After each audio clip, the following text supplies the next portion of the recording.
I bet you're like me and you have to do a little scheming, a little dreaming, and a little cleaning between projects. I'm standing here actually between 4 projects, but that's not the purpose today. Today, we're going to talk about planning your work so that you can work your plan. It's a Talk About It Tuesday. I'm Mike, and you're watching Mike Art Shop. I really try to do something every single day in the shop or for the shop, whether it's like I just did yesterday and came out here and blitzed the machine shop after our toolbox installation project, or planning on a project. There's always something you can do. I spent 20 minutes yesterday just like putting things back where they belong and organizing and putting things where they didn't belong, but in a different area, staging for future work. Today, I want to talk about that just a little bit while the cats crawl all over me. They're wild cats, believe it or not. They just don't act like it. Today, I need to do some planning on the 39 pickup cab. If you've seen the episodes, we got 3 out here now. We have spent a lot of time on the door opening on the other side. But now I kind of got to do some planning, and I'm going to get the handheld and talk a little bit about the planning process. Not so much from the perspective of letting you know the entire plan, but just what I spend a little bit of time here and there between things thinking about and working towards. One of the great challenges here on the 39 is the fact that the entire bottom of this door is gone, as well as basically the door jamb. So I have nothing for reference except a little teeny bit on this corner. However, on the other door, we have a little bit more, and of course our sill plate is still here. I have it for the other side, but I took it off. So when we build this door, we'll use this one as an example because it is much better than the other one over there. As you can see, I will start kind of coming up with some reference dimensions based upon where I know this corner is on both ends. Both corners on that door are gone. And so I need to start kind of planning ahead on how I'm going to make inner doors first, and then that comes down to the lip seal like this, and then we have to build door skins. But I think I have enough here between just this little bit where I know where this curvature is here, and then it comes down and I know where the bottom of the door skin is going to be, so I know how to make my inner door lip. And so that's just kind of what I'm here looking at, is planning, plotting, thinking, what I need to measure, what I need to kind of sketch out, what kind of dimensions I'm going to need to be able to fabricate these doors, things like that. Because when you have nothing to work with, then you're just grabbing a handful of air. Now that's bad because it won't be exactly factory perfect, but it's good because as long as it looks good, who cares?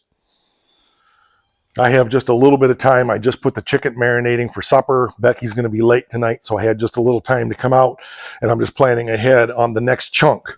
So while we did the machine shop cleanup organization there, not perfect, but it's done. Now over here, I need to do the welding bench again. And this time, I really want to get this welding bench thoroughly cleaned off so that I don't have a lot of debris on there. And I've got to come up with a plan so that I'm not continuing to end up with crapola on the bench. This one's actually not too bad because I got a bunch of stuff staged back here, like motor mounts, Z-bar, shifter rods. Those are old ones, but stuff for the Challenger or potentially stuff for the Golden Mullet that I've been working through and looking at. So yes, there's time I need to spend here. This is a 10-minute job. That one up there is probably about a half an hour job. Another little project I've been working on is cleaning up this forged crank for a big block. I'm trying to see if it's any good.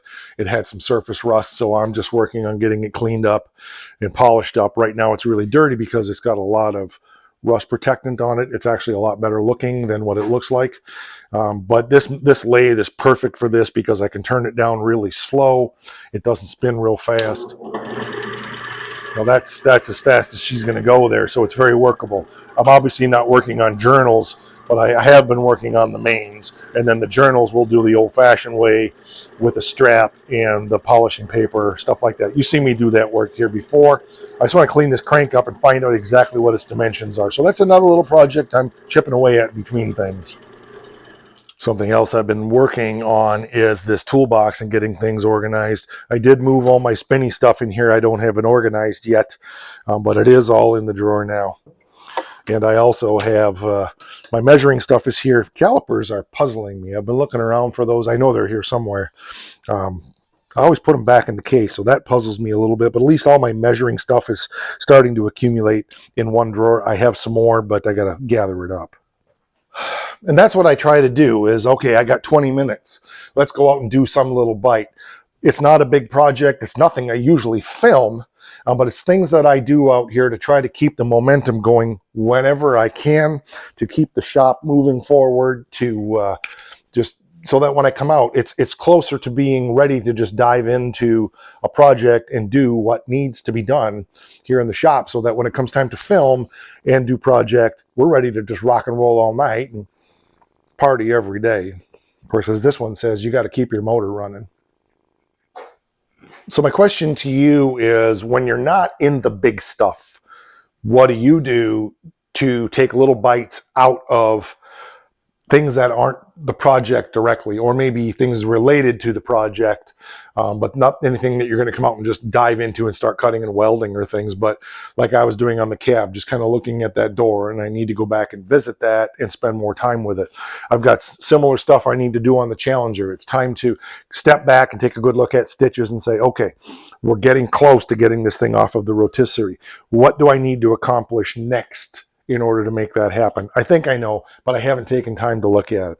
That's a 5-minute job, and that can be done while I'm waiting for a pot to boil on the stove or something like that. It's not that far out here to the barn from the house to accomplish those little teeny bites that make all the difference. Remember, around here, it's not about tackling big things in big bites, but it is about tackling big things in little bites and breaking them down into manageable pieces, whether it's the 39 pickup, the 70 Challenger, the 26 Oakland, the 70 Duster, the 67 Plymouth, the 74 Dart, the 73 Dart, the 47 Ford, the 68 Pro Street Dart GTS, the 69 Charger, the 88 Wanda pickup, or the other truck that's not here yet.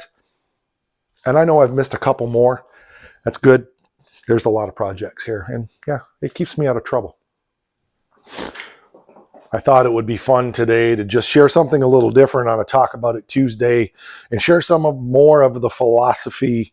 This isn't a show. I mean, we do a show, but this is a shop. This is basically a one-man shop with a couple of very dedicated friends who help out once in a while, whom I appreciate, Mark and Chris and a couple of others. Of course, Becky, who puts up with all of this insanity. But more than anything, it's a one-man show. It's a one-man shop that happens to have a show. So along with all the work you see us doing, I'm also editing video like crazy to continue turning out 3 episodes a week, every Friday, every Sunday, and every Tuesday at 7 o'clock Eastern Standard Time, like clockwork. Plus, we do members-only videos. We do shorts. We do all kind of stuff. So sorry if you're shaking. There's a cat on the camera stand. Anyway, that's going to do it for this one. I'd love to hear your thoughts about what do you do between things to keep things moving forward. It's called the meantime, and it doesn't have to be a meantime if you make it the clean time or some other poetic words that aren't coming to my mind at the moment. We have merchandise down there in the comments. Schultz Sign Company over on Etsy. Get your merchandise. We have channel memberships, as I mentioned, for as little as $5 a month. You get access to lots of behind-the-scenes stuff, and I'm continuing to build that library up. Plus, on select episodes, you get to see them right when they're uploaded instead of having to wait anywhere from 3 to 6 weeks where they fall in the release queue. I think that covers everything I wanted to talk about today. There is one more thing. If you've been around the channel for any length of time, you'd know what this is. It is the most important thing. Don't forget.